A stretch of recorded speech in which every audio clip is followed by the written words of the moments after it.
दाखवतो, चला माझ्या संग शिवाकडे, चष्म्याच्या दाखवतो. शिवा आला घरी, त्याजवळ फोटो असतो मोबाईल मध्ये. आम्ही एकदा इथं तळ्यात काढलो, हरभऱ्यात उभारो, तेव्हा चष्मा आणि ते लय असं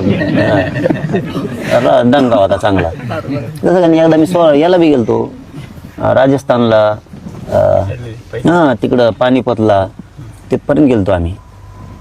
ते चष्मे लावले. चष्मा म्हणजे काय थोडंच असतं ते, चष्म्यात फरक असतो. माज आणि डोळ्यांना काही त्रास होऊ नये, काही धुळीचे कण जाऊ नये म्हणून लावलेला चष्मा. चष्म्यात फरक आहे.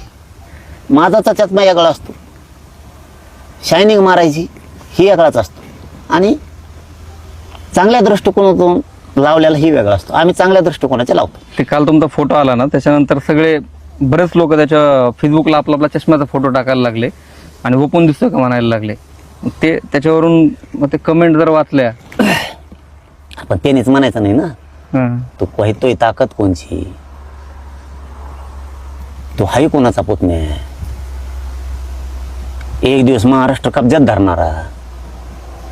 तू छगन भुजबळला खुश करायसाठी तू मराठी अंगावर घ्यायला लागला. तुला लाज वाटली पाहिजे ना. वैयक्तिक वाद, मतभेद, वैचारिक वाद हे चालू राहत असतं. ते कधी ना कधीतरी कमी होत असतं. कोणीतरी कोणत्या तरी मुद्द्यासाठी हट्टाला पेटलेला असतो. ते एकदा हस्तगत केल्याच्या नंतर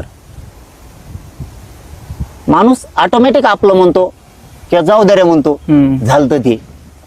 ह्या भूमिकेत येणारा महाराष्ट्र आहे. त्याचं ऐकून तू काय करायला राजकीय Guys, please subscribe my YouTube channel link